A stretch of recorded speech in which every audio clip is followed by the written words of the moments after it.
एक बड़ी रोचक कथा सुनाऊं आपको। राजस्थान में एक मंदिर है, उनका नाम है श्रीनाथ जी। हमारे गोवर्धन पर्वत पर आज से 550 वर्ष पूर्व प्रकट हुए श्रीनाथ जी का दिव्य स्वरूप उनको कहते हैं श्रीनाथ जी। वो गोवर्धन नाथ ही हैं, एक भुजा ऊपर दूसरी भुजा कमर पे, ऐसा सुंदर स्वरूप है गोवर्धन नाथ जी का। तो 550 वर्ष पहले वो मुगल आक्रांताओं की वजह से ब्रज छोड़ करके राजस्थान चले गए। तो वहीं श्रीनाथ जी के मंदिर में, ठाकुर जी के बगल में ही मंदिर में छोटे से इतने बड़े गोपाल जी विराजते हैं, अंगूठा के बराबर के लड्डू गोपाल। उनको कहते हैं नवनीत प्रिया। नवनीत कहते हैं मक्खन को, और प्रिय मतलब जो प्रेम करे, मक्खन के प्रेमी नवनीत प्रिया। तो नवनीत प्रिया जी जो हैं ये रसोई घर में जाके भोग लगाते हैं। मतलब मंदिर से इनका सिंहासन जाता है मंदिर की रसोई में, और वहां रसोई में पकवान जैसे ही बने जाते हैं वो सारे पकवान इनके सामने रखे जाते हैं, वहीं बैठ के पाते हैं ये प्रेम से। तो नियम वही होता है कि सामने पहले मीठा वस्तु रखो, उसके बाद थोड़ा नमकीन रखो, फिर दाल रखो, फिर चावल रखो, रोटी रखो, ऐसे ठाकुर जी का भोग सजाया जाता है। अच्छा, मंदिरों में तो थाली में भोग नहीं रखते, पूरी की पूरी कढ़ाई ठाकुर जी के आगे रख देते हैं और थाली अलग से रखते हैं। ठाकुर जी आपको जो बढ़िया लगे अपने अनुसार लेकर के पा लेना। और ठाकुर जी के सामने बड़े बड़े कढ़ाई रखी। तो उस दिन पुजारी जी से गलती ये हो गई कि सामने मिठाई रखवे की जगह, खीर रखवे की जगह उनने कढ़ी रख दी। कढ़ी रख दी, कढ़ी के पीछे चावल रख दिए, चावल के पीछे मिष्ठान रखा और सब सजा दिए सामने।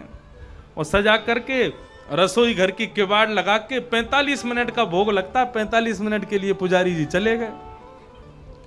45 मिनट बाद जैसे ही पुजारी जी भीतर आए तो क्या देखा, सिंहासन पर ठाकुर जी है ही नहीं। ठाकुर जी है ही नहीं वहां पर। पुजारी जी बोले, अरे भैया ठाकुर जी कहां गए? पूरे मंदिर में हल्ला है, वो सब इकट्ठे है गए, ठाकुर जी कहां चले गए? कोई ने कही, बोले छोटे से ठाकुर जी हैं, है सके इनमें कढ़ाइयन में गिर गए हों, छानो। तो सिंहासन के आगे वाली जो कढ़ी की कढ़ाई ही कही जैसे ही छानी, तो जैसी छानी तो वहां में ठाकुर जी निकल आए।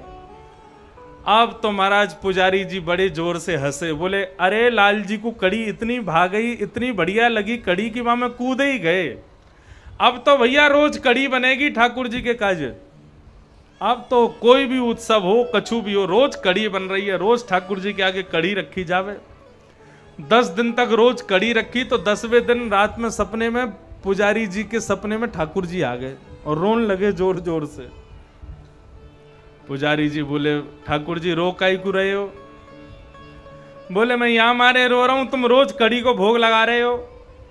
बोले मैं तो यहां मारे लगा रहा हूं, बाद में आप कढ़ी में कूद गए, इतनी बढ़िया लगी कि वहां में डूब ही गए, तो हमको लगी कढ़ी ज्यादा पसंद आ गई है, तो रोज कढ़ी को भोग लग रहा है। ठाकुर जी बोले, अरे मैं कढ़ी में कढ़ी खावे को ना कूदो, तो फिर काय को कूदे? बोले तुमने खीर दूर रख दी, मैं तो खीर खावे जा रहा हूं, बीच में कढ़ी पड़ गई, सुबह में गिर गो। अब तुमको लगी कि मुझको कढ़ी पसंद है, तो रोज कढ़ी को भोग लगा रहे हो। भैया मैं तो खीर खावे जा रहा हूं। फिर पुजारी जी ने क्षमा मांगी, अरे हमसे अपराध है गयो। तब से फिर ठाकुर जी को मिठाई आगे रखी जाए, वाके पीछे नमकीन सामग्री रखी जाए। तो बंधुओं, ऐसे लाड़ लड़ाओगे ना घर के ठाकुर जी को, तो ठाकुर जी फिर मूर्ति नहीं लगेंगे, साक्षात ठाकुर जी लगेंगे, आनंद देंगे, सुख मिलेगा आपको। उनके प्रति ये भावना मत रखो कि ये मूर्ति है, इसके सामने भोग रखना नहीं। ये हमारे घर को लाला है, या लाला के काजे आज कहाँ नयो बना में, कहाँ बढ़िया बना में, कहाँ प्रेम से बना में, जो काऊ देना ये पावे आ जाए। अरे वो कौन सी बाई, कर्मा बाई के पिताजी तीर्थ यात्रा पे गए, अपने गोपाल जी अपनी लाली को दे गए। बोले लाली रोज ठाकुर जी को भोग लगा के पइयो। कर्मा ने सोची कि रोज ये भोग खामेंगे, वाके बाद बचो कुचो हमें खानो है। यही पिताजी बता के गए। वाकू का पता ही कि सामने केवल थाली रख दी जाए और कुछ ना हो। कर्मा बाई रोज खिचड़ी बनाती बिना नहाए धोए, और बिना नहाए धोए खिचड़ी बनाती, दांतुन करती रहती, और वाकू लगती कि नीचे तक खिचड़ी जल रही होगी, सो दांतुन से ही चला देती वह खिचड़ी को, और वह खिचड़ी को पात्र में रख के अपने ठाकुर जी के सामने रखती। भोग लगा लो ठाकुर जी, बढ़िया बनी है, नमक मिर्च सब ठीक है ना, सो चाट के वो देख लेती, हाँ सब ठीक है पाओ। अब बाकू का पता भोग कैसा लगे। 10 मिनट 15 मिनट है गए, 1 घंटा है गया, ठाकुर जी ने भोग नहीं लगायो। करमेती बाई आई, हमारे पिताजी के हाथ से तो रज रज के पाओ, आज हमने बनाई है तो पानी रहे हो। अरे पिताजी कह के गए पहले तुम्हारो भोग लगानो फिर पानो, मुंह को भूख लग रही है, तुम खाओगे नहीं तब तक मैं ना खा सकूं, अब जल्दी तो भोग लगाओ। ठाकुर जी भोग नहीं लगा में तो कर्माबाई बोले रुक जाओ, पिताजी को आन दो, मैं पिताजी से कह दूंगी इन गोपाल जी को वापस कर आओ, दूसरे गोपाल जी लाओ। क्यों, ये भोग ही ना लगा मैं। वाह की ऐसी सहज सरल भावना की महाराज ठाकुर जी प्रकट है करके कर्माबाई के हाथ से खिचड़ी पाते। ऐसी कृपा हम पे कब होएगी ठाकुर जी की? ऐसी कृपा ठाकुर जी हम पे कब करेंगे? तब करेंगे जब हमारी भावना कर्माबाई जैसी शुद्ध हो, पवित्र हो, निर्मल हो। हम केवल ठाकुर जी को भगवान मान के उनकी सुबह शाम आरती बत्ती करते हैं, चना चनौरी को भोग लगाते, ठाकुर जी मिलेंगे कभी? कभी ना मिलेंगे। प्रेम से भोग लगाओ, प्रेम से सजाओ, प्रेम से, प्रेम को प्रधान रखो। और एक बात कह दूं आपको, यदि आपकी भक्ति में प्रेम प्रधान है ना, तो किसी से पूछने की जरूरत नहीं है कि हम कैसे भोग लगाएं, कैसे पूजा करें। तुम यदि प्रेम से जैसे करोगे ना, ठाकुर जी को वैसा स्वीकार है।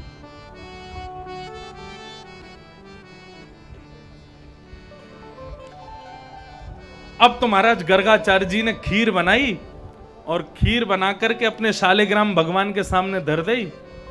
जय हो मेरे शालिग्राम, त्वदीयम वस्तु गोविंद, तुभ्यमेव समर्पयेत, ग्रहण सुमुखो भुक्त्वा प्रसीद परमेश्वर। भोग लगाओ प्रभु।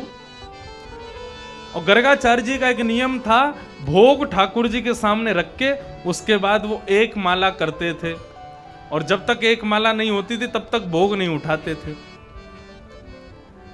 अब जैसे ही यहां पर गर्गाचार्य जी 1 माला करवे के काजे बैठे, तो भीतर आंगन में खेल रहे ठाकुर जी खेलते खेलते रुक गए। बलराम जी बोले लाला कहा भयो, रुक काई को गयो? गुटमुन चलते हैं ठाकुर जी, अभी चलनो आवे ना है। ठाकुर जी मनी मन बलराम जी से बोले एक भगत आयो बाहर, माने बढ़िया खीर बनाई है, और खीर बना के अब भोग लगावे के काजे बुलाए रहो है। बढ़िया केसर डाली है, इलायची डाली है, बहुत सुंदर खीर बनाई है, अधोटा दूध में पकाई है, बढ़िया लग रही है। खूब सारी शक्कर डाली है, गुड़ डालो है, बढ़िया सुंदर, मुंह में पानी आ रहा हो मेरे तो। बलराम जी बोले तो लाला फिर इंतजार काहे को करो, जाओ जाके भोग लगाओ। ठाकुर जी बोले ठीक है अब ही जाऊं। अब तो गुटमुन चल के ठाकुर जी बाहर आए, और गर्गाचार्य जी की जो खीर बनी उनके ठाकुर जी की, वो उठा के ठाकुर जी पान लगे। बैठ करके लाल जी पान लगे। यहाँ गर्गाचार्य जी की जैसे ही माला पूरी भई, उनने माथे से लगा के माला रखी। जय हो मेरे गोपाल जी, सामने देखो तो खीर को पात्र गायब। अरे लाल जी इतनी बढ़िया लगी खीर, खा गए। लेकिन तभी जैसे ही बगल में देखो तो बगल में पूरा मोह सुनो भयो खीर थे, और लाला बैठ करके खीर पा रहे हैं, नंद के लाला। गर्गाचार्य जी बोले राम राम राम, मेरे ठाकुर जी की खीर, मेरे ठाकुर जी को भोग झूठो कर दियो, पूरा भोग उठा करके यहीं झूठो करके खा लियो। अरे यशोदा जल्दी आ देख, तेरे लाला ने कहा कि मेरे ठाकुर जी के भोग को झूठो कर दियो याने। यशोदा मैया दौड़ी दौड़ी आई, आकर के बोली बाबा क्षमा कर दो, छोटो लाला है, बाकू लगी होगी बढ़िया मीठी वस्तु है, या हमारे खा गए हो उठा के, बाकू अभी पता ना है कि भोग के बीच में उठा में ना है, आप क्षमा कर दो, गुस्सा मत हुई हो। गर्गाचार्य जी बोले फिर से गोबर का चौका लगाओ, फिर से नई सामग्री लाओ, सब झूठा हो गया, फिर से बनाऊंगा, फिर से भोग लगाऊंगा। ठाकुर जी गर्गाचार्य जी को देखने लगे, बोले बड़ो विचित्र बाबा है, पहले भोग बनावे, भोग लगावे के काजे बुलावे, हम भोग लगावे काजे आ जाएं तो मैया तो शिकायत कर दे। गर्गाचार्य जी ने फिर से 2-2.5 घंटा में साफ सफाई करवा के फिर से खीर बनाई। नई खीर बना के ठाकुर जी को पधराई। बोले ठाकुर जी छोटा सा बालक है, अबोध बालक है, जानता नहीं, आपकी खीर खा गया, झूठा कर दिया, आप फिर से भोग लगाओ। और फिर से भोग लगा करके वो माला करवे बैठे, इतने में भीतर खेल रहे ठाकुर जी फिर रुक गए। बलराम जी बोले कावे हो लाला? बोले भगत ने फिर से खीर बनाई और अब की बार पहले तो ज्यादा स्वादिष्ट बनाई है। तो कावे हो? बोले मेरो तो मन कर रहा हो खावे को। बलराम जी बोले लाला मत जावे, फिर से शिकायत कर देगो मैया। तो बोले करन दो, शिकायत हो जाएगी लेकिन जीव स्वाद तो मिल जाएगा। तो फिर जाके लगाया भोग। ठाकुर जी घुटमुन गए, जाकर के पात्र उठाया, पात्र उठा करके पान लगे, खूब आनंद आ रहा हो ठाकुर जी को। इतने में गर्गाचार्य जी की आंख खुली। अब तो महाराज आग बबूला हो गए। गर्गाचार्य अपने ठाकुर जी को उठाने लगे। बोले अरे यशोदा, तेरे देख लाला ने फिर से मेरे ठाकुर जी की खीर झूठी कर दी। अब मैं नहीं रुकूंगा, मैं अपने ठाकुर जी को लेके गौशाला में जाऊंगा, दूर जाकर के मां भोग लगाऊंगा, यहां नहीं रुकूंगा। यशोदा मैया चरणन में गिर गई। बोले जैसे तैसे आप पधारे वृंदावन, हमारे घर को पवित्र करवे के काजे रुके भय हैं। या बालक की या लीला पे आप कोपित मत हो, नाराज मत हो प्रभु। वो तो बड़ी गरीमत मारो कि आपके शालिग्राम नहीं खाए हमारे लाला ने, नहीं तो ये तो भगवान को भी खा जाए। नंद बाबा शहद ते स्नान करामे, गीते स्नान करामे, तो याकू लगे कि शालिग्राम मीठो है गयो होगो, सोई आके मुंह में धर ले शालिग्राम में। आपके ठाकुर जी छोड़ दिए, या बात की बड़ी मेहरबानी है, नहीं तो अब ये लाला कछु ना कहेगो, मैं आपको कमरा में बंद कर दूंगी, आप फिर से भोग लगाओ। गर्गाचार्य जी तीसरी बार भोग लगाने के लिए बैठे। मैया यशोदा ने कन्हैया को ले जा करके कक्ष में बंद कर दिया। अब तो जंगला पे खड़े होकर के ठाकुर जी देख रहे हैं गर्गाचार्य जी को। बोले बाबा बार बार हमारी शिकायत कर दे, तू अब के बुला, अब के बताऊं तो मैं। अब 1 वर्ष को बालक जब गुस्सा करे ना तो बड़ो प्यारो लगे, बड़ो सुंदर लगे। ठाकुर जी इतने सुंदर लग रहे हैं, गुस्सा कर रहे हैं गर्गाचार्य जी पर। बोले अब के बुला तू। अब के गर्गाचार्य जी ने फिर से खीर बनाई। जंगला में से ठाकुर जी देख रहे हैं और गर्गाचार्य जी उनको देख देख के बढ़िया बढ़िया वस्तु और डाल रहे हैं। वहां में इलायची डाल रहे हैं, गुड़ डाल रहे हैं, शक्कर डाल रहे हैं, केसर डाल रहे हैं, गुलाब जल डाल रहे हैं। ठाकुर जी के मुंह में और पानी आ रहा है। गर्गाचार्य जी बोले अब खा के दिखाओ। बोले तू भोग तो लगा, हम अवैया में। गर्गाचार्य जी ने अब के भोग लगाया। वो गोहे ठाकुर जी, और नन्ना बालक अबोध बालक है, अब नहीं आएगा, आप प्रेम से भोग लगाओ। और जैसे ही माला जपने के लिए बैठे, ठाकुर जी नीचे उतरे, जंगला से किवाड़ खोली और निकल करके घुटमुन चल के बाहर आए। और जैसे ही खीर को पात्र उठायो और जैसे ही पानो शुरू कियो, गर्गाचार्य जी के तुरंत नेत्र खुले। जैसे ही नेत्र खुले तो नन्हे से बाल कृष्ण प्रभु ने शंख चक्र गदा पद्म धारण करके चतुर्भुज रूप में दर्शन करा दिया। एक भुजा से स्वयं खीर खाने लगे, उसी भुजा से गर्गाचार्य जी को खीर खिलाने लगे। नन्हे से बालक की 4 भुजाएं प्रकट हो गईं। ये दृश्य देख करके गर्गाचार्य जी नतमस्तक हो गए, दंडवत हो गए। बोले प्रभु क्षमा कर दो, मैं आपके रूप को पहचान नहीं पाया। भगवान बोले अब क्षमा मत मांगो, इधर आओ। और जो झूठी खीर ठाकुर जी स्वयं पा रहे थे, वो अपनी ही झूठे हाथ से खीर लेकर के अब गर्गाचार्य जी को खिला रहे हैं। गर्गाचार्य जी तो आंखों से अश्रुपात करने लगे, आनंदित हो गए। जय हो भगवान, आपकी बड़ी कृपा। ठाकुर जी बोले हमने अपना रूप इसलिए दिखाया है, मैया यशोदा को बता मत देना कि हम कौन हैं, क्योंकि कल जब तुम हमारी जन्मपत्री देखोगे तो तुमको सब पता चलने वाला है कि हम कौन हैं, हमारा रूप क्या है, हम विधाता हैं, परमात्मा हैं। तो कहीं तुम यशोदा के आगे हमारा अपना मुंह खोल दो कि ये भगवान है, इसलिए हम आज ही तुमको सतर्क कर रहे हैं। मैया यशोदा हमको प्रेम करती है, गोदी में सुलाती है, अपना दूध पिलाती है, ये मान करके कि हम वाके लाला हैं। यदि वाकू पतो चल गई कि हम विधाता हैं, हम भगवान हैं, तो दिन रात हमारी पूजा करेगी, मंदिर बनवा देगी, मंदिर में खड़ो कर देगी। और मंदिर की पूजा हमको नहीं चाहिए। ये ब्रजवासी तो हृदय से प्रेम करते हैं, हमको वही प्रिय है। इसलिए मैया को बताना मत कि हमारा रूप क्या है। गर्गाचार्य जी बोले जो आज्ञा मैं नहीं बताऊंगा। दूसरे दिन नामकरण संस्कार गर्गाचार्य जी ने जब किया तो बड़े भैया का नाम रखा राम, लेकिन बल की अधिकता होने के कारण मैया इनको सब बोलेंगे बलराम। और जैसे ही छोटे बालक को देखा बोले मैया या को नाम तो मैं रखूं इदानिम कृष्णताम गतः, आपके या बालक को मैं नाम रखूं कृष्ण। कृष्ण क्यों रखा? कृष्ण शब्द के दो अर्थ हैं। कृष्ण शब्द का पहला अर्थ है काला या सांवला, भगवान का रंग है इसलिए उनका नाम कृष्ण है। लेकिन कृष्ण शब्द का यदि संधि विच्छेद करो तो कृषि शब्द किसके लिए होता है? किसान। मतलब किसान केवल किसानी करने वाले को किसान नहीं कहते, पृथ्वी पर जन्म लेने वाले प्रत्येक मानव को किसान ही कहा जाता है। जो पृथ्वी से जीता है उसको किसान कहते हैं।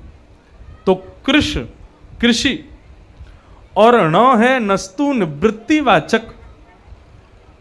कृषि से है मनुष्य और न से है निवृत्ति, जिनका नाम लेने से मानव को संसार से निवृत्ति मिल जाती है, उनका नाम है कृष्ण। इसलिए भगवान का नाम रखा गया कृष्ण। ये भगवान का नाम रखा गया।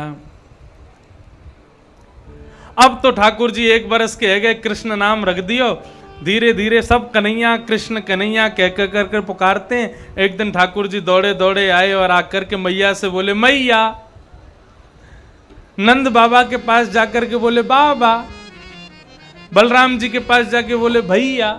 अब तो महाराज यशोदा मैया, नंद बाबा और बलराम जी तो नाचन लगे। बोले आज लाला ने हमारो नाम बोलो है। पूरा ब्रजमंडल इकट्ठो है गयो, सब आ करके अपनो नाम बुलवा रहे हैं। लाला मेरो नाम बोलियो। सो ठाकुर जी तोतली भाषा में वाको नाम बोलें, वाको नाम उच्चारण करें। सब लाला को गोदी में लेकर के नाच रहे हैं। लाला पूरे विश्व को बुलवाने वाला आज बोलना सीख रहा है। ये अद्भुतता है। श्री सूरदास जी महाराज वर्णन कर रहे हैं अपने पद में। कहने लगे मोहन मैया मैया, कहने लगे मोहन मैया मैया, कहने लगे मोहन मैया मैया, कहने लगे मोहन मैया मैया। पितानंद सो बाबा रे बाबा, पितानंद सो बाबा रे बाबा, पितानंद सो बाबा रे बाबा, पितानंद सो बाबा रे बाबा। और हलधर सो भैया, और हलधर सो भैया, और हलधर सो भैया भैया भैया, कहने लगे मोहन मैया मैया, कहने लगे मोहन मैया मैया, कहने लगे मोहन मैया मैया, कहने लगे मोहन मैया। बोल नंद के लाला की।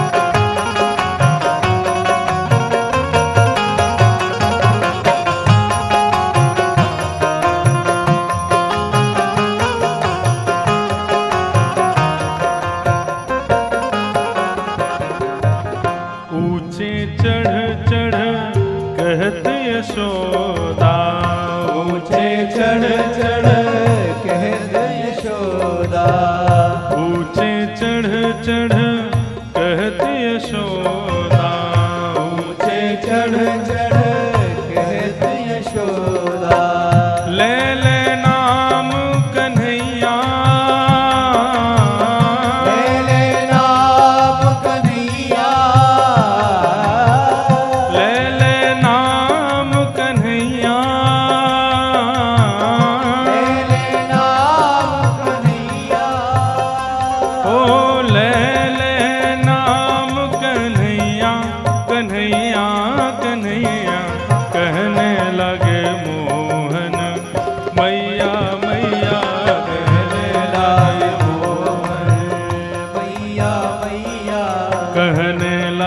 मोहन, मैया मैया कहने लगे मोहन, मैया मैया। दूर खिलन मत जाओ लाल रे, दूर खिलन मत जाओ लाल रे, दूर खिलन जन जाओ लाल रे, दूर खिलन जन जाओ लाल रे। मारेगी काहू की गैया, मारेगी काहू की गैया, मारेगी काहू की गैया, गैया गैया कहने लगे मोहन, मैया मैया कहने लगे मोहन, मैया मैया। कहने लगे मोहन, मैया मैया कहने लगे मोहन। बोल नंद के लाला की।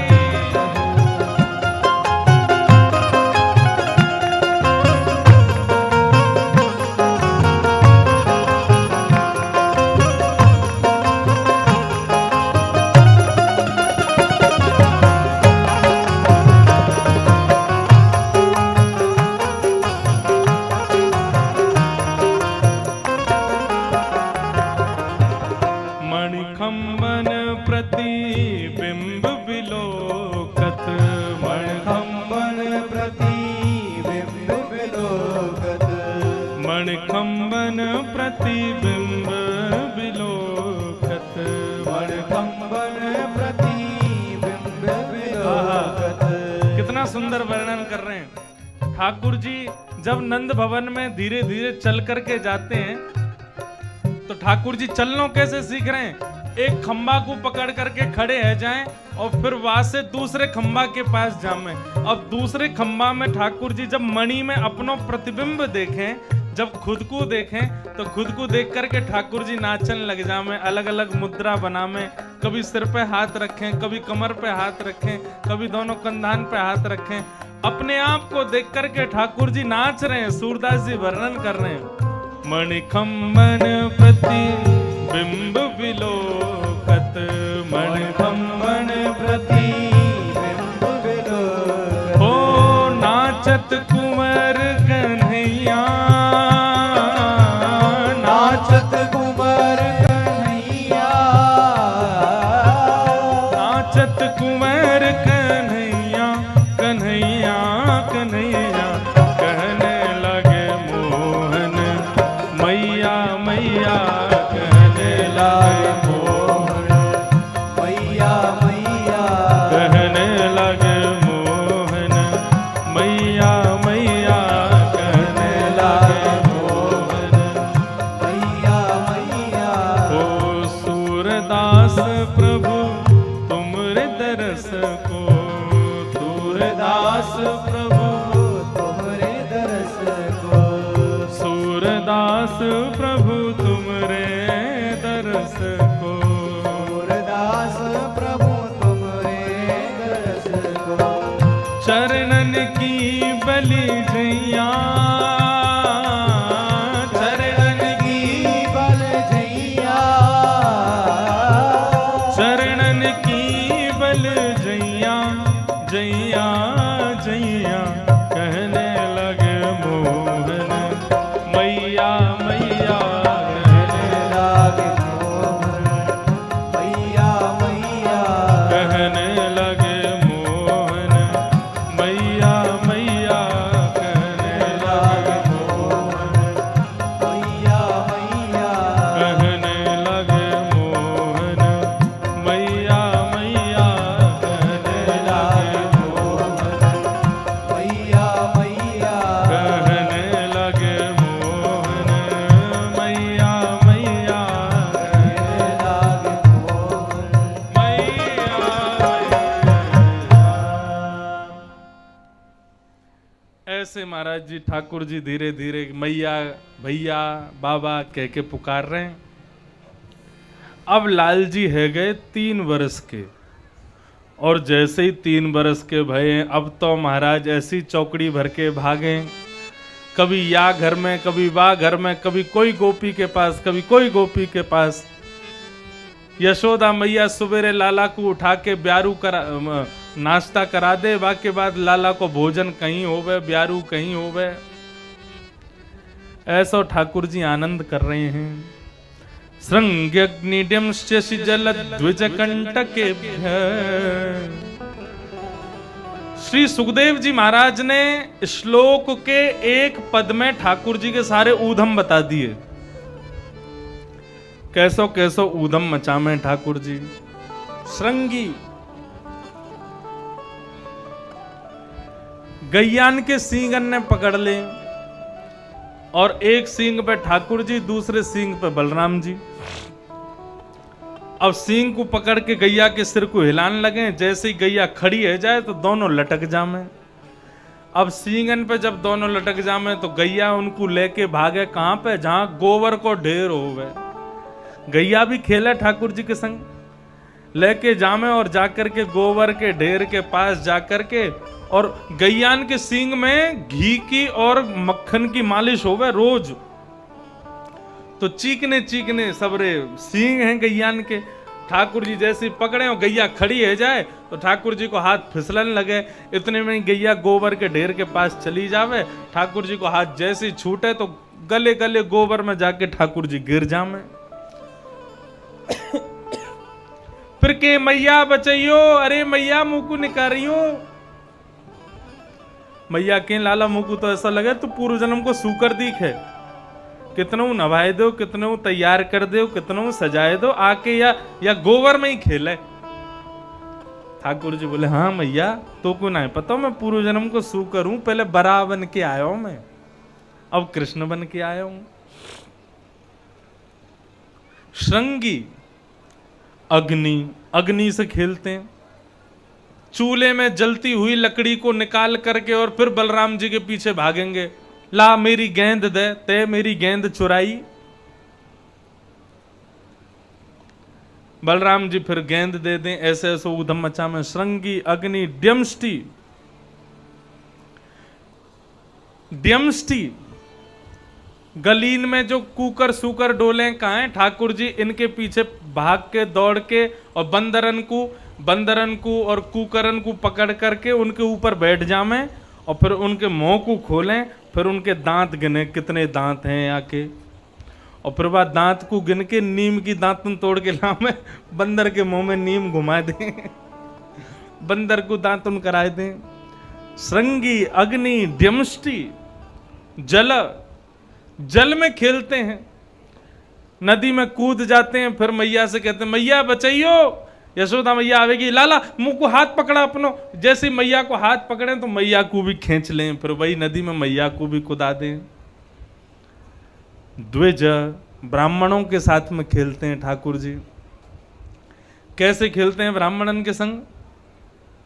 पूजा खेल खेलें ठाकुर जी सब अपने ग्वाल बालन के संग में। खूब सारे पत्ता सूखे ने इकट्ठो करके वहां में आग लगा दें और फिर चारों तरफ ग्वाल बाल बैठ जामे और सूखे सूखे चूरा बना के सूखे पत्तान को, और फिर ठाकुर जी कहें अब जब मैं कहूँ स्वाहा तो सबरे डाल दी हूँ। बोले हाँ ठीक है। ऐसे मंत्र बोलेंगे उल्टो सीधो, स्वाहा सबरे डाले मामे स्वाहा। सब बालक पूछें लाला या हवन करबे तो का होएगो? बोले मलूक सी छोरी ते ब्याह है जाएगो हम सबन को। ऐसा ठाकुर जी ऊधम मचा में। एक ग्वाला बोले लाला हम लोग यज्ञ हवन तो कर रहे हैं, लेकिन जब तक ब्राह्मण भोजन नहीं कराएंगे तब तक हवन पूरा ना मानो जाए। भगवान बोले ठीक है आज ब्राह्मणों को निमंत्रित करे आओ। सब ब्रजवासी गए ब्राह्मणों के पास।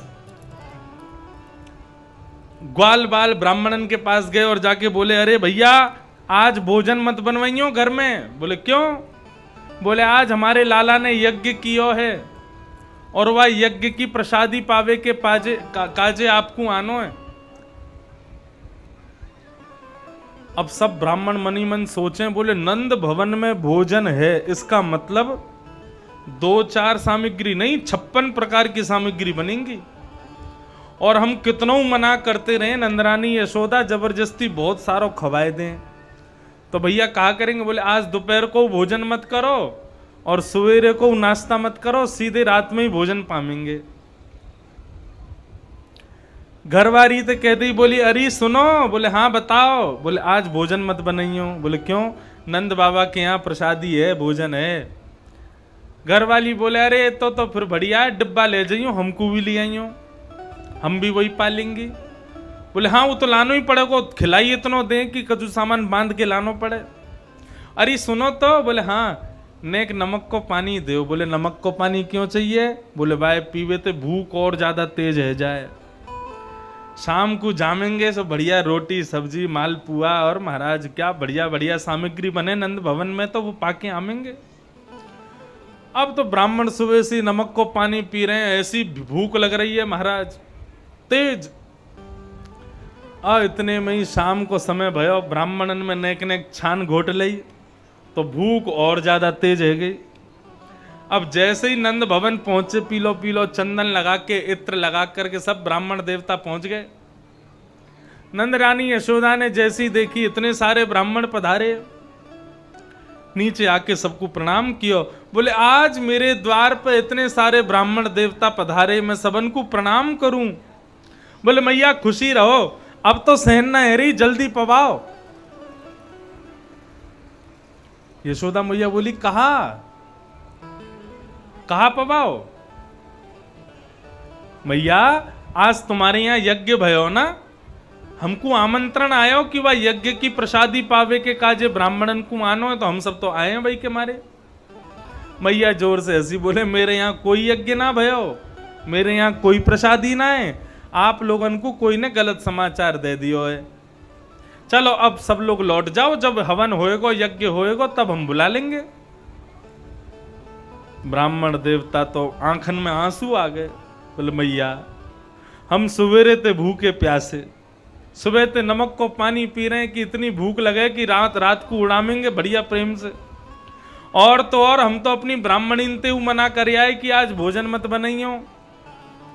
मैया ऐसा मत करो हमारे संग, हमको निमंत्रण मिलो तो भोजन तो पवानो पड़ेगा। मैया बोली अच्छा एक बात बताओ, तुमको निमंत्रण दियो कौन ने? बोले तुम्हारो लाला आयो नेक्स्ट सो नंद को, वो कन्हैया आयो, कन्हैया आके कह के गयो हवन भयो, बाकी प्रसादी पाने आनो है, हम तो यही मारे आए हैं। मैया बोली अच्छा ठीक है, भोजन की व्यवस्था तो मैं देखूं, कछु ना कछु कर दूंगी, लेकिन पहले तुम्हारे यजमान है तो देखूं कहाँ है, जाने तुम बुलाए हो। नंद भवन के पीछे ठाकुर जी अपने ग्वाल बालन के संग खेल रहे।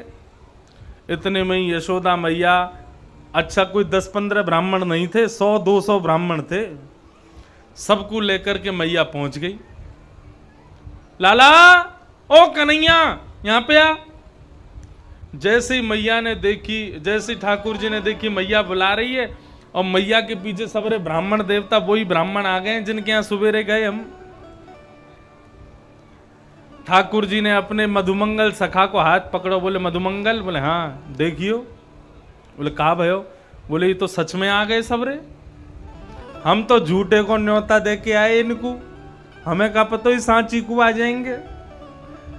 मधुमंगल बोलो अब लाला क्या करें? बोले अब पिटाई होगी मेरी, लेकिन मैं अकेलो ना पिटूंगा, तू भी चल मेरे संग, तू भी खइयो मैया ते 2-4 थप्पड़। भैया बैठ जाओ, अब कथा चल रही है, बाद में कर दियो। हाँ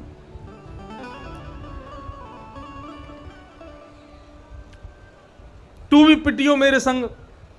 अब तो मधुमंगल को लेकर के ठाकुर जी जैसे ही बढ़े आगे, मैया ने कान पकड़ो, है रे लाला, ज्यों ज्यों बड़ो है तो जा रहा हो, त्यों त्यों तेरे उधम बढ़ते जा रहे हैं। ये सबरे कौन खड़े हैं मेरे पीछे? इनको तेने भोजन को न्योता दियो, इनको भोजन को निमंत्रण दियो। ठाकुर जी ने ब्राह्मण देवतान के मुखमंडल को देखो, सबन के मुंह सूख रहे भूख के मारे।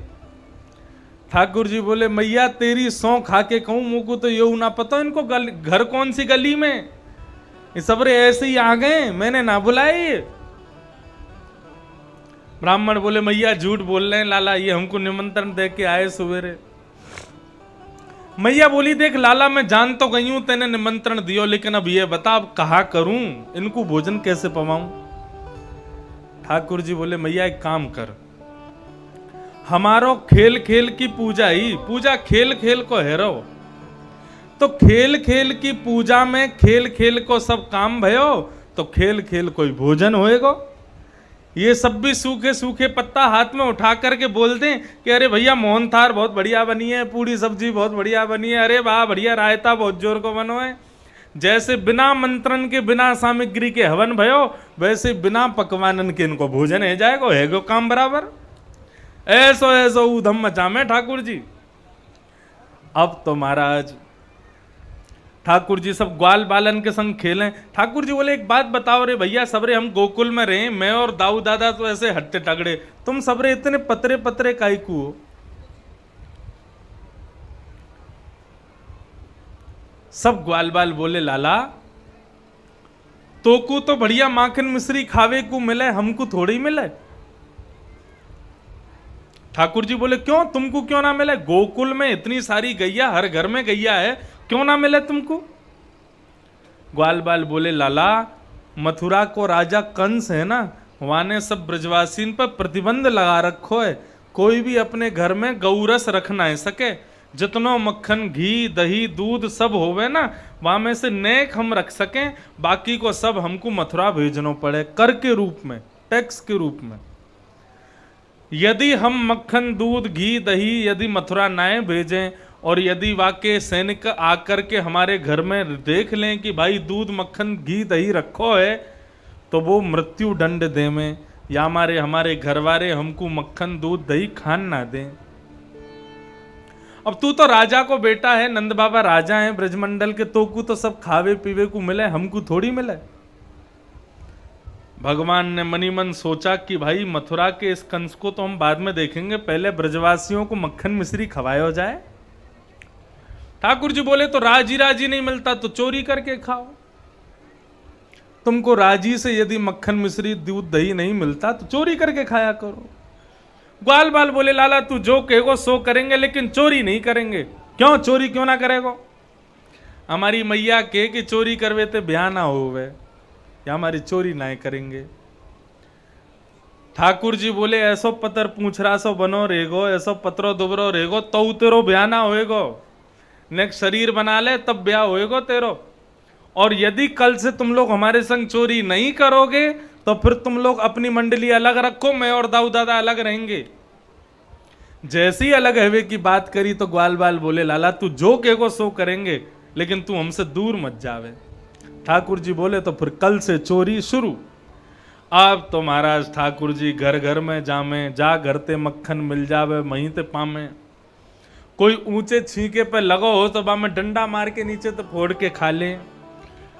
कोई घर में जामे, नीचे ग्वाल बाल खड़े हो में, वाके ऊपर 4 ग्वाल बाल, वाके ऊपर 3 ग्वाल बाल, सबके ऊपर ठाकुर जी, और फिर माखन खामे, नीचे सबन को खवामे और स्वयं खामे सो ख्वामे, मरकान भोक्षण बंदरन को भी खवामे। मरकान भोक्षण विभजति सचेन नात्रिभांडम भिनत्ति। और इतना ही नहीं करते हैं, कहीं बचा कुचा, जैसे पेट भर गयो सबन को, अब माखन बच गयो तो भगवान बोले अब ये बचो भयो माखन मथुरा कंस के पास में जावेगो तो कहा करूं, नात्री भांडम भिनत्ति, वह बचे भय माखन की मटकी को भी फोड़ दे में। किसी भी प्रकार से मथुरा चला नहीं जाए मक्खन। वास्तव में ठाकुर जी ने चोरी इसीलिए की कि ये सद वस्तु माखन है, ये असद कंस के पास में नहीं जानी चाहिए, इसलिए ठाकुर जी चोरी कर रहे हैं। ठाकुर जी जानते हैं कि कल को सब मुंह को चोर कह के बुलाएंगे, लेकिन मेरे ब्रजवासीन के काजे, मेरी गौ माता की सद वस्तु के काजे यदि मैं चोर कहलाऊं तो वो को राजी है, लेकिन मैं मथुरा नहीं जान दूंगा। सब गोपी ने जाकर के महाराज यशोदा मैया से शिकायत कर दी, तो यशोदा मैया ने लाला पकड़ लिए, बोले लाला तू चोरी करे, मुंह को ऐसी खबर मिली है। ठाकुर जी बोले मैया ना ही सबरी झूठ बोल रही है, मैं चोरी ना करूं, सब प्रमाण दे दिए। मैया ने बोले सबने प्रमाण दिए, सबूत दिए कि तू चोरी करे। तो ठाकुर जी कहने लगे, बोले मैया मैं चोरी ना करूंगा, लेकिन मेरी एक बात मान ले तू। क्या कह रही हैं? सौ खाऊं पर घर ना जाऊं मैया, अब न करूंगो चोरी। सौ खाऊं पर घर ना जाऊं मैया, अब ना करूंगो चोरी। सौ खाऊं पर घर ना जाऊं मैया, अब न करूंगो चोरी। सौ खाऊं पर घर ना जाऊं मैया, अब ना करूंगो चोरी। सौ खाऊं पर घर ना जाऊं मैया, अब न करूंगो चोरी। सौ खाऊं पर घर ना जाऊं मैया, अब ना करूंगो चोरी। पर सांची कह कब लावेगी तू दुल्हन मोको गोरी। सांची कह कब लावेगी मैया, मोको दुल्हन गोरी। पर सांची कह कब लावेगी तू मोको दुल्हन गोरी। साची कह कब लावेगी तू, मोको दुल्हन गोरी। ठाकुर जी मैया से कह रहे हैं, मैया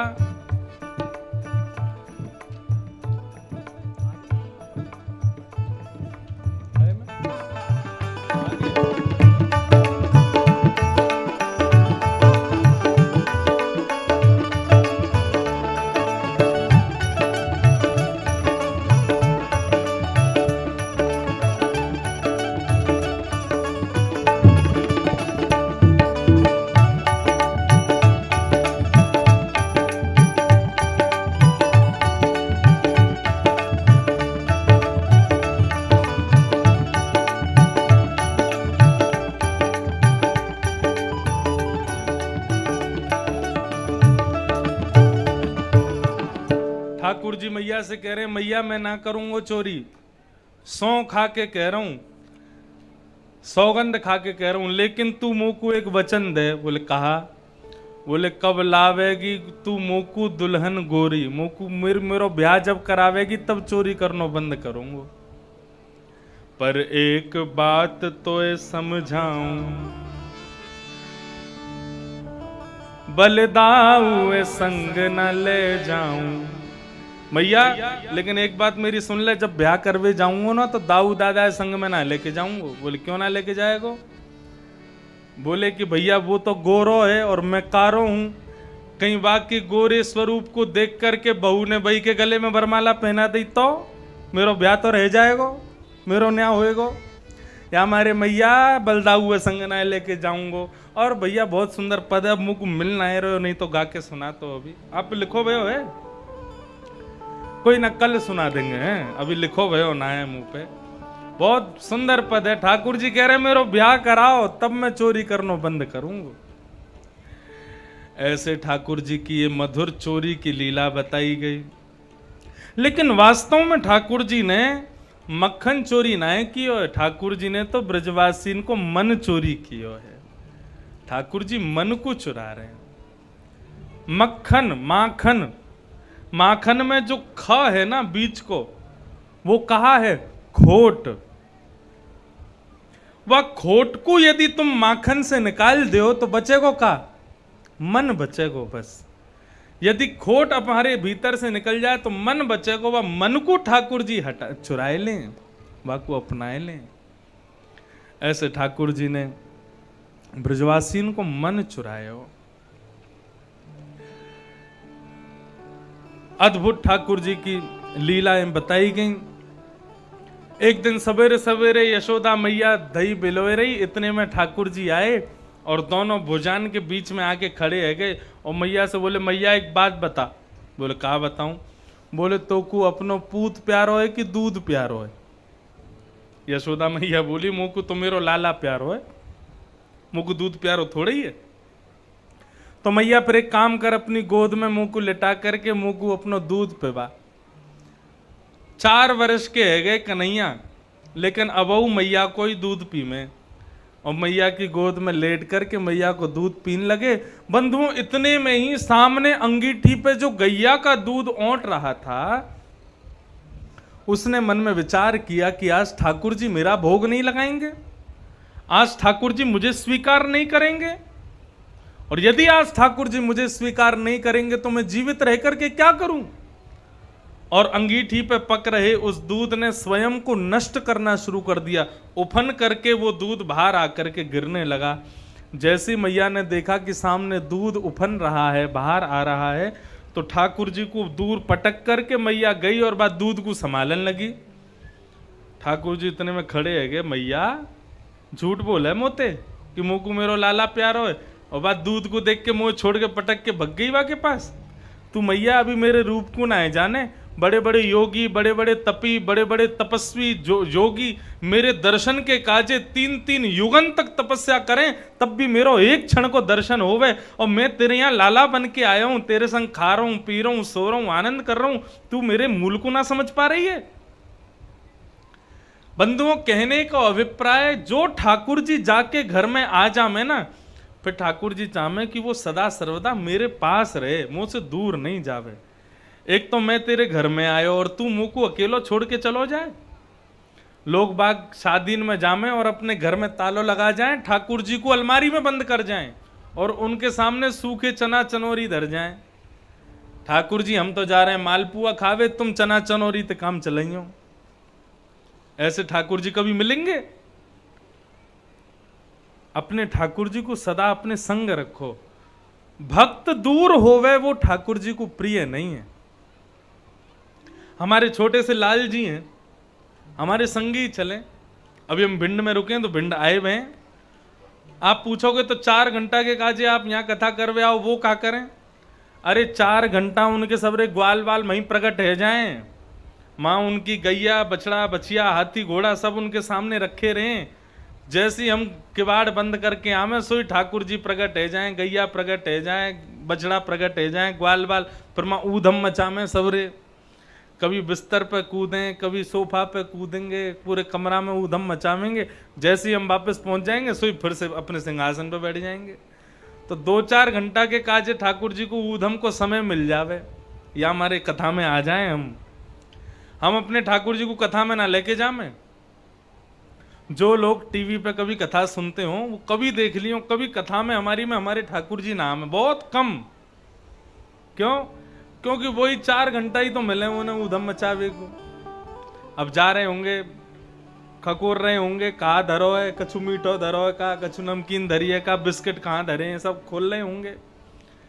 और जैसे ही यहाँ कथा की आरती होवेगी सोई सबनते बोलेंगे ए मधुमंगल वगैरह सब रे हो भैया, जो जो फैलायो सब व्यवस्थित कर दो। क्यों? आ रहा होगो लौट के। ये सब भाव है।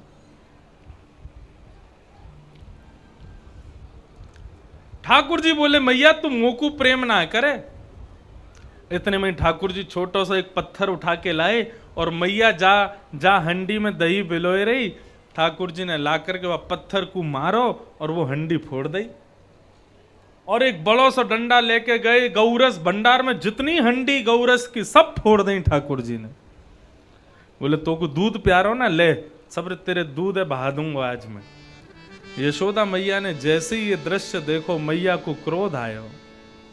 बोले ज्यों ज्यों बड़ो है तो जा रहो कन्हैया, त्यों त्यों ऊधम करतो रे। अगर याकू मैंने दंड नहीं दियो, ने डांटो फटकारो नहीं तो बिगड़ जाएगो। लालनाथ बहुवो दोषात ताड़नाथ बहुवो गुणा, तस्मात् पुत्रम च शिष्यम च ताड़येत न तु लाड़ेत। शास्त्राज्ञा करते लाड़ करने में बहुत ज्यादा दोष होते हैं और ताड़ना करने में बहुत ज्यादा गुण होते हैं। इसलिए चाहिए पुत्र और शिष्य के लिए माता पिता ज्यादा लाड़ ना करें, ताड़ना करके रखा करें। थोड़ी थोड़ी ताड़ना करते रहोगे तो बालक बिगड़ेंगे नहीं। यशोदा मैया पीछे पीछे दौड़ रही है, छड़ी लेके आगे आगे ठाकुर जी दौड़ रहे हैं। आज तो कुछ छोड़ूंगी नहीं, ज्यो ज्यो बड़ो है तो जा रहा ऊधम करता रे, आज तो कुछ छोड़ूंगी नहीं, आज तो को अच्छे से हाथ दिखाऊंगी। ठाकुर जी आगे आगे दौड़ रहे हैं, मैया पीछे पीछे दौड़ रही है। एक जगह जाके ठाकुर जी को पकड़ लियो और ला करके ऊखल से बांध दियो। 3 बार तो ठाकुर जी बंधे ही नहीं, रस्सी छोटी पड़ जाए बार बार। इतनी बड़ी बड़ी रस्सी मैया लेके आवे, लेकिन जैसे ही बांधवे को बैठे सोई रस्सी छोटी पड़ जाए। ठाकुर जी मानो मैया को बता रहे हो, मैया मैं विधाता हूं, मुंह को कोई बांध ना सके। लेकिन जैसे ही मैया के मुखमंडल पर पसीने देखे, ठाकुर जी ने प्रश्वेत के बिंदु देखे, श्रमित होती हुई मैया को देखा, तो ठाकुर जी प्रेम आतुर हो गए। और जैसे ही प्रेमातुर ठाकुर जी हुए, सोई रस्सी बंध गई और ठाकुर जी उकल से बंध गए। मानो भक्त के हृदय में जब तक प्रेम प्रकट नहीं होगा तब तक वो भक्त ठाकुर जी को बांध नहीं सकता। ठाकुर जी मानो ये बता रहे हो कि मुझे यदि कोई बांध सकता है तो केवल प्रेम पाश में बांध सकता है। प्रेम की रस्सी से मैं बंधता हूं, उसके अलावा मुझे कोई बांध नहीं सकता। ठाकुर जी बंध गए। अब मैया तो वहां से चली गई, ठाकुर जी धूप में खड़े हैं। इतने में ठाकुर जी को लगी आगे 2 वृक्ष खड़े हैं यमलार्जुन के, इनके नीचे जाके न छाया में खड़े हो जाऊं, तो खिसक खिसक के ठाकुर जी आगे गए। यमलार्जुन वृक्ष 2 निकल रहे थे, बीच में थोड़ी जगह थी। ठाकुर जी उनके बीच से जैसे ही निकलने लगे, ठाकुर जी के अंग का स्पर्श होते ही दोनों वृक्ष टूट करके गिर गए और कुबेर के पुत्र नलकूवर और मणिग्रीव दोनों उस वृक्ष में से प्रकट हो गए। प्रकट होकर के उन्होंने भगवान की स्तुति गाई। वाणी गुणानुकथने श्रवणो कथाया, हस्तौ च कर्म सुमनस्तव पादयोर्नः, स्मृत्यां शिरस्तव निवास जगत् प्रणामे, दृष्टि सतां दर्शनेस्तु भवत्तनूनाम्। नलकूवर मणिग्रीव भगवान की स्तुति गा रहे हैं। हे प्रभु, हम पर ऐसी कृपा कर दो कि हमारी वाणी आपके गुणानवादों को गाया करे, हमारे कान आपकी कथा सुना करें, हमारे हाथ आपके कर्म किया करें, हमारे चरण आपकी प्रदक्षिणा किया करें, हमारा मन आपके श्री चरणों का सदा सर्वदा स्मरण करता रहे, हमारा सर सदा सर्वदा आपके सन्मुख झुका रहे। प्रभु, दृष्टि में केवल आपका दर्शन हो या फिर तनु नाम आपके ही जो अंश हैं उन संतों का हम दर्शन करते रहें। प्रभु, ऐसी कृपा कर दो। भगवान ने नलकूबर मणिग्रीव को आशीर्वाद दिया और दोनों वहां से मुक्त होकर के वैकुंठ को प्रस्थान कर गए। भगवान बोले, भले आदमी मुझे खोल जाते, मैंने तुम दोनों को मुक्त किया, दोनों कृपा पाके चले गए, मुंह को तो बंधो ही छोड़ गए। नलकूबर मणिग्रीव ने आकाश से कहा, प्रभु आप प्रेम पाश में बंधे हो और इस प्रेम बंधन में जिसने आपको बांधा है वो ही खोल सकता है और कोई नहीं खोल सकता। पेड़ों की गिरने की जोर की आवाज हुई, यशोदा आदि ब्रजवासी सब दौड़े दौड़े आए तो देखा 2 पेड़ टूटे पड़े हैं और उनके बीच में ठाकुर जी खड़े हैं। मैया ने तुरंत रस्सी खोली, लाला को हृदय से लगाया और इतने बड़े बड़े पेड़ मेरे लाला के ऊपर गिर गए। मैया ने तुरंत नंद बाबा से कही, बोले अब हम गोकुल में नहीं रहेंगे, चलो यहां से। कहां चलें? तब नंद बाबा के छोटे भैया ने बताया, बोलो एक वन है, वाको नाम है वृंदावन, एक नवीन वन है, वहीं चलो, वहां चल करके रहेंगे। और सब गोकुलवासी ठाकुर जी के साथ अपने अपने घरन को छोड़ करके वृंदावन की ओर जा रहे हैं। चलो मन वृंदावन की ओर, वृंदावन की ओर, चलो मन वृंदावन की ओर, चलो मन वृंदावन की ओर, चलो मन वृंदावन की ओर, चलो मन वृंदावन की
वृंदावन में यमुना किनारा, वृंदावन में यमुना किनारा, वृंदावन में यमुना किनारा, वृंदावन में यमुना किनारा, नाचत नंद किशोर,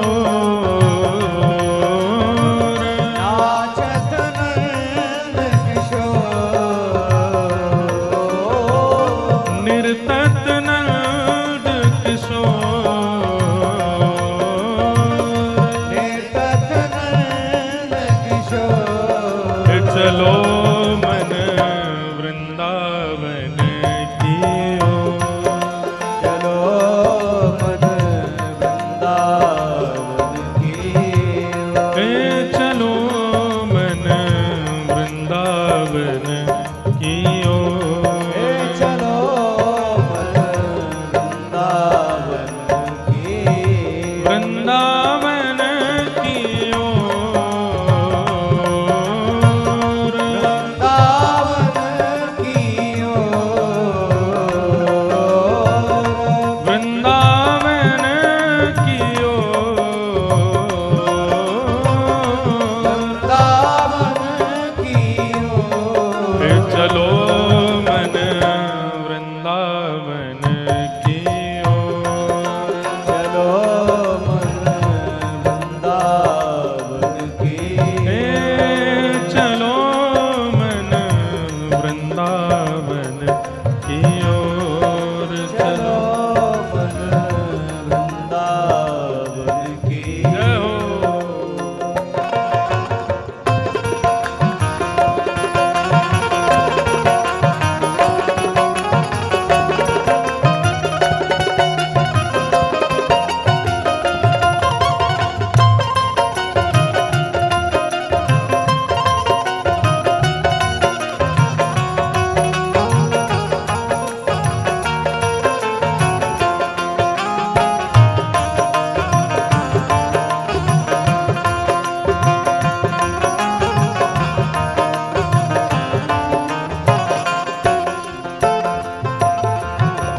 जहाँ विराजत राधा रानी, यहाँ विराजत राधा रानी, जहाँ विराजत राधा रानी, जहाँ जहाँ विराजत राधा रानी, नटवर नंद किशोर,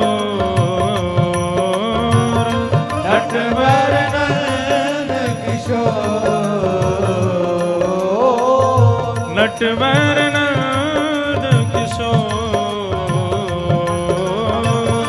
नटवर नंद किशोर, चलो मन वृंदावन की ओर, चलो मन वृंदावन की चलो मन वृंदावन की ओर, चलो मन वृंदावन गाओ सब लोग, वृंदावन वृंदावन वृंदावन रहो रे, वृंदावन वृंदावन वृंदावन रहो रे, वृंदावन वृंदावन वृंदावन रहो रे, वृंदावन वृंदावन रहो रे, वृंदावन की गलियों में राधे राधे कहो रे, वृंदावन की गलियों में राधे राधे कहो रे, श्री वृंदावन की गलियों में राधे राधे कहो रे, वृंदावन की गलियों में राधे राधे कहो रे, जय राधे राधे राधे जय राधे राधे राधे जय राधे राधे राधे जय राधे राधे राधे जय राधे राधे राधे जय राधे राधे राधे जय राधे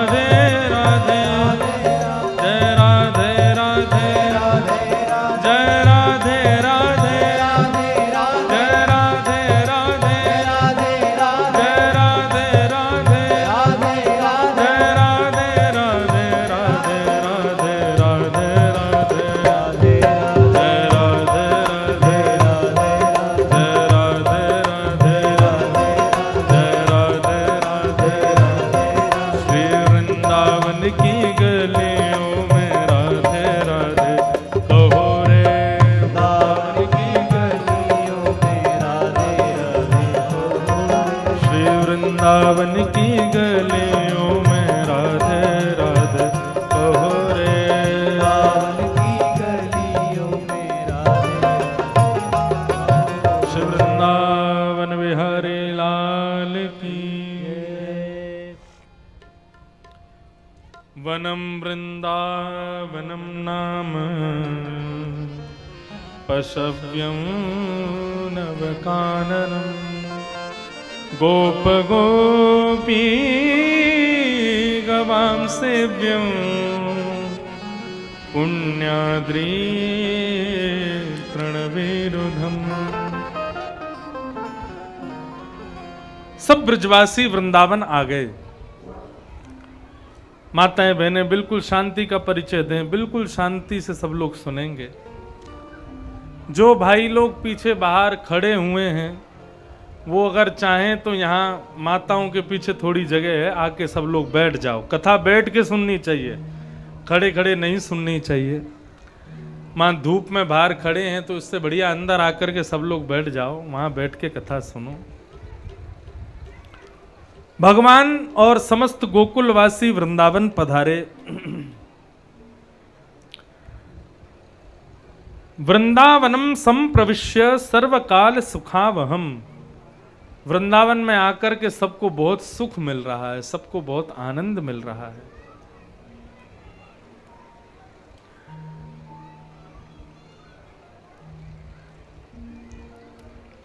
वृंदावन आकर के ठाकुर जी रहने लगे। एक दिन ठाकुर जी ने अघासुर का वध किया। अघासुर एक अजगर सांप के रूप में आया था।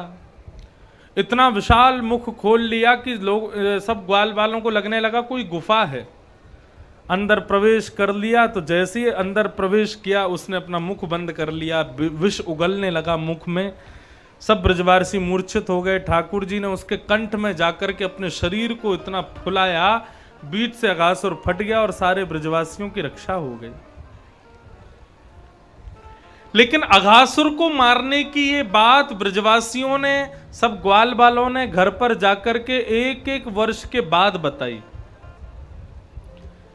मतलब जैसे मानो आज भगवान ने अघासुर मारा और उसके एक वर्ष पूर्ण होने के बाद ब्रजवासी जब अपने घर जा रहे हैं तो कह रहे हैं मैया आज लाला ने अजगर मारो, सांप मारो। एक वर्ष का लंबा समय, इतना समय क्यों लगा सब ब्रजवासियों को? एक वर्ष पुरानी बात एक वर्ष बाद क्यों बताई? तब कहते हैं कि ब्रह्मा जी सब ग्वाल बालों का हरण करके ले गए थे। क्यों हरण करके ले गए थे? ठाकुर जी समस्त ग्वाल बालों के साथ में वन में भोजन कर रहे थे। और कैसे भोजन कर रहे थे? विभ्रद वेणुम जठर पटयो श्रांगवेत्रे च कक्षे वामे पाणे मृषण कवलम तत्फलम लांगुलेषु तिष्ठन् मध्ये स्वपरिसृहिदो हासयन् नर्मभिस्वे स्वर्गे लोके मिषति विभुजे यज्ञ भुक् बालकेली।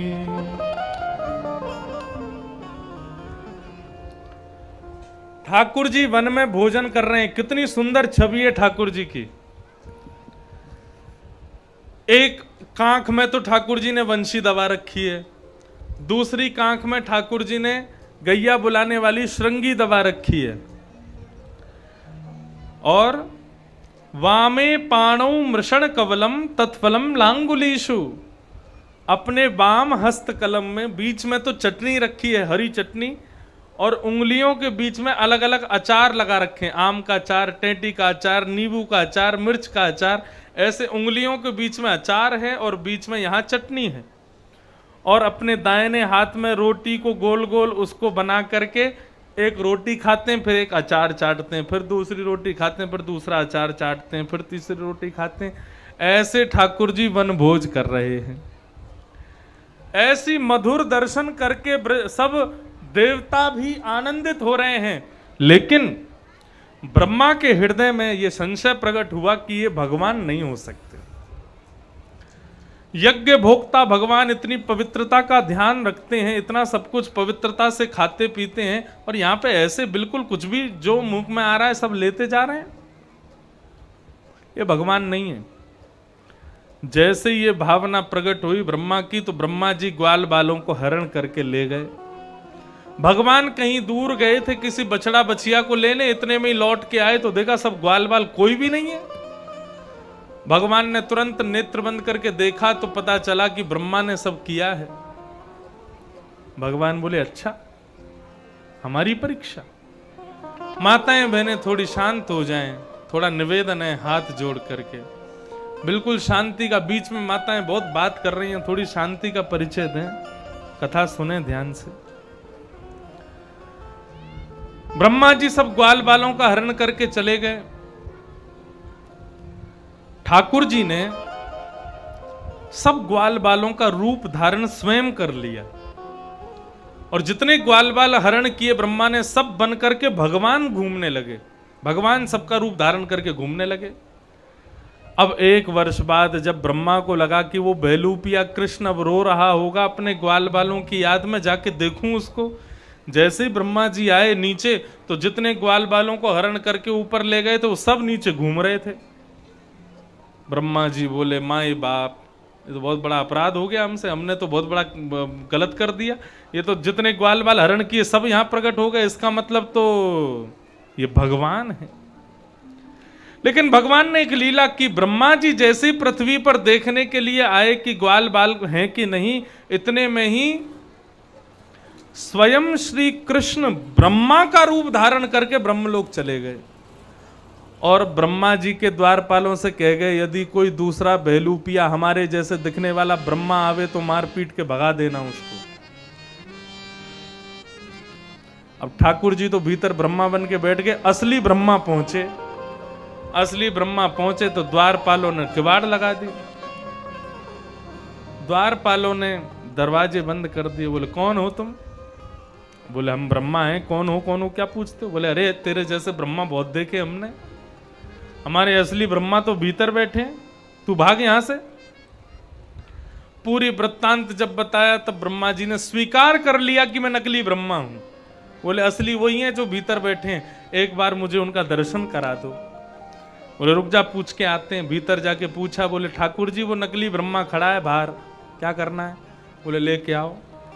जैसे ही ब्रह्मा जी भीतर प्रवेश किए तो सबको तो भगवान ब्रह्मा के रूप में दिख रहे थे, लेकिन ब्रह्मा को भगवान साक्षात नारायण के रूप में दिख रहे थे। जैसे ही दर्शन किया चरणों में प्रणाम करते हुए क्षमा मांगने लगे। बोले प्रभु मुझे क्षमा कर दो।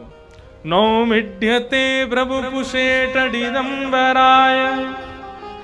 गुंजावतं सपरिपेच्छल सन्मुखाय वन्यस्त्रजे कवलवेत्र विशाल वेणु लक्ष्मश्रिये मृदुपदे पशुपांकजाय।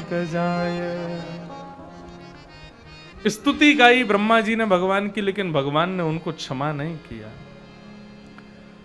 और भगवान समस्त ग्वाल बालों को लेकर के ब्रह्मलोक से पुनः पृथ्वी पर आए तो सबको पता ही नहीं चला कि हम मूर्छित हो गए थे, हमारा हरण हो गया था। सबने आज जाकर के अपने अपने घरों में बताया कि मैया लाला ने सांप मारो, जबकि मारा 1 वर्ष पहले था। ऐसी ये लीला हुई। ठाकुर जी धीरे धीरे बड़े पौगंड अवस्था में प्रवेश कर गए। 6 वर्ष से 10 वर्ष के बीच की आयु को पौगंड अवस्था कहते हैं। ठाकुर जी अब गैया चराने के लिए जाते हैं, और जब गैया चरा करके लौटते हैं तो गायों की धूल में धूसरित होकर के आते हैं। मैया उनकी आरती उतारती, ऐसी मधुर स्वरूप ठाकुर जी का सब दर्शन करते हैं। धेनुकासुर एक गधे के रूप में राक्षस आया, भगवान ने बलराम जी के द्वारा धेनुकासुर का वध करवाया। क्यों करवाया? बड़ी सुंदर कथा है। ठाकुर जी को अब नींद नहीं आती रात में। क्यों? बोले यमुना में एक नाग प्रवेश कर गया, उसका नाम है कालिया नाग। जब तक उसको यमुना से भगा नहीं देंगे तब तक हमको चैन नहीं पड़ेगा। लेकिन कालिया नाग को कैसे भगा मैं? क्यों? हमारे जो बड़े भैया हैं बलराम जी, ये भी शेष नाग हैं, शेष नाग के अवतार हैं। अब इनके सामने दूसरे नाग को मारेंगे तो ये देख नहीं पाएंगे, हमको मारने नहीं देंगे।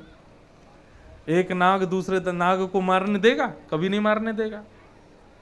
ऐसा क्या करें कि किसी दिन खेल में ये हमारे साथ नहीं जावें तो हम कालिया नाग को मारें।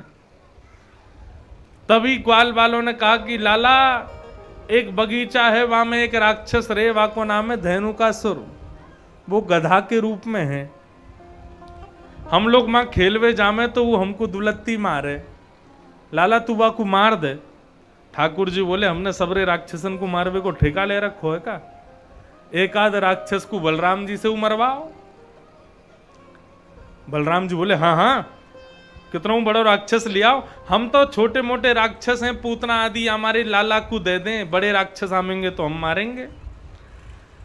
बलराम जी को लगा कि आज हम राक्षस मारने जाएंगे तो जैसे राक्षस को लाला मारता है तो पूरा ब्रजमंडल कंधे पर लेकर के घूमता है लाला को, सब जय जयकार करते हैं, कृष्ण कन्हैया लाल की जय, नंद के लाला की जय। ऐसे सब लोग मेरी भी जय जयकार करेंगे जब मैं राक्षस मार के आऊंगा। लेकिन ठाकुर जी ने एक बड़ा सुंदर खेल रचा, श्री दामा को संग में भेजा। बोले काम करो। क्या? बोले जैसे धेनुकासुर को ये मार देना तुम पूरे ब्रजमंडल में आके ये हल्ला मत मचाना कि बलराम जी ने राक्षस मारा, तुम ये कह देना बलराम जी ने गधा मारा, बस। बोले उससे क्या होगा? बोले उससे ये होगा कि भाई गधा मारा ये सुनकर के कोई इनकी प्रशंसा तो करेगा नहीं, सब हंसी उड़ावेंगे और ये हमसे नाराज हो जाएंगे। ये नाराज होके कल हमारे संग घूमने नहीं जाएंगे, कल ही कालिया नाग को हम मार देंगे। और ऐसा ही हुआ, धेनुकासुर का वध करके जैसे ही बलराम जी लौटे तो श्री दामा आगे आगे जय जयकार करता हुआ चल रहा है, बलराम जी की जय हो, बोल नंद के लाला की जय हो, बोल रोहिणी नंदन कन्हे बलराम की जय हो। बलराम जी फूले नहीं समा रहे हैं, बोले आज हमारी आरती होगी, माला पहनाएंगे, ब्रजवासी खूब पुष्प वर्षण करेंगे, हमने राक्षस मारो। लेकिन श्री दामा इतने में ही चौकड़ी भर के आगे भागो और पहले ही जाके सबंते बोले बलराम जी आ रहे हैं। बोले तो का गधाए मार के आ रहे हैं और सबंते यूं कह रहे हैं मैंने राक्षस मारो है। तो जैसे ही बलराम जी वृंदावन में आए तो गोपियां सब घूंघट कर करके हंसने लगी। बलराम जी बोले हंस क्यों रही हो, हमारी आरती उतारो, माला पहनाओ, पुष्प वर्षा करो, हमने राक्षस मारो। सब गोपियां बोली अरे बातन ने मत बनाओ, हम सब जाने तुमने गधा मारो, तुमने कोई राक्षस थोड़े ही मारो। इतनी हंसी उड़ाई बलराम जी की तो बलराम जी यशोदा मैया से जाके बोले मैया मुझको सब पता हो ये हंसी मेरी कौन ने करवाई है। बोले कौन ने करवाई? बोले तेरो जो छोरा बैठो का है ना लाला नंद को, ये कन्हैया या ने मेरी हंसी करवाई है। ठाकुर जी लड़ने लगे बलराम जी से, हम बे मैंने हंसी करवाई है, तुम गधा मारोगे तो सब यही कहेंगे गधा मारो। हमारी तरह पूतना राक्षसी मारते, हमारी तरह और राक्षस मारते तो समझते, अब गधा मारोगे तो फिर क्यों कैसे समझेंगे सबकी राक्षस मारो। बलराम जी बोले मैया तू आज हमारा निर्णय कर दे, कलते मैं कन्हैया के संग खेलवे नहीं जाऊंगो। मैया बोली ना तू बड़ा है तो को संग में रहना चाहिए। बोले मैं बड़ा हूं तो का मेरा आदर सम्मान तो करे ना है, मैं ना खेलूंगा या के संग। ठाकुर जी बोले हाँ कल से हम भी इनके संग नहीं खेलेंगे। ठाकुर जी मन ही मन सोचने लगे दाऊ दादा बस एक दिन तुम रुक जाओ, परसों तो हम तुम्हें मना लेंगे, बस कल हमको अकेले जान दो। और दूसरे दिन ठाकुर जी अकेले ग्वाल वालों के संग दूसरी तरफ गए, बलराम जी दूसरी तरफ गए और ठाकुर जी सीधे पहुंच गए कहां? काली दह पे। मधुमंगल की गेंद को ऐसे मारा ठाकुर जी ने, वो जाके यमुना में गिर गई। मधुमंगल हट करने लगा, मुझे तो वही गेंद चाहिए। ठाकुर जी बोले देख ले वही गेंद चाहिए तो हम कदम पर चढ़ के कूद जाएंगे अभी। मधुमंगल बोला अरे हम बे कूदेगो तू, ये काली दे कालिया नाग रे यहाँ पे, तू ना कूदेगो, बस बातन ने बना रहा है। इतने में ही ठाकुर जी तो महाराज चढ़ गए वृक्ष पे और वृक्ष से एक छलांग मार के सीधे काली दह में कूद गए। मधुमंगल आदि सब घबराए, दौड़ करके सब ब्रजवासियों को बुला लाए। ठाकुर जी भीतर गए, भीतर जाकर के कालिया नाग के फन पर सिर पधरा दिया, उसके मुख से विष निकलने लगा, रक्त निकलने लगा। कालिया नाग आश्चर्य करने लगा, बोले इतना सा बालक अभी तक जीवित कैसे है? भगवान उसके फणों पर चढ़ गए, जिस फण को निकालता है भगवान को मारने के लिए भगवान उसी फण पर अपना चरण रखते हैं। 101 फण है कालिया नाग के, भगवान उन 101 फणों पर इतनी द्रुत गति से कूद रहे हैं कि आकाश में देवताओं को लगने लगा भगवान शायद नृत्य कर रहे हैं।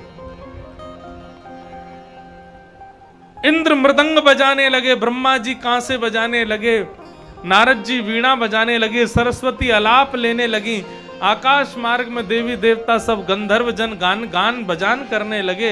इतने में ही ठाकुर जी तांडव नृत्य कर रहे हैं कालिया नाग के ऊपर। ऐसी मधुर छवि का दर्शन सब लोग कर रहे हैं।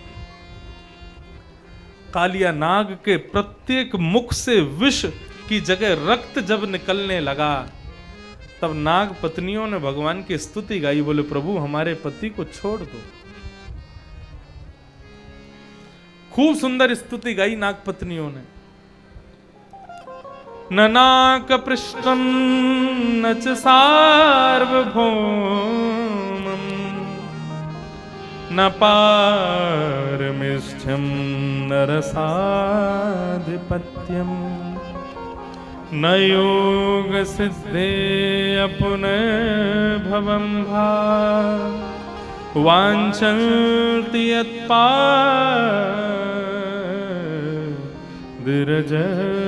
प्रपन्ना। हे प्रभु हमें कुछ नहीं चाहिए, बस सदा सर्वदा के लिए आपके चरण जो हैं इनका चिन्ह हमारे मस्तिष्क पर बना रहे, ऐसी कृपा कर दो। तो नागों के फणों पर जो चिन्ह बने हैं वो ठाकुर जी के श्री चरण हैं।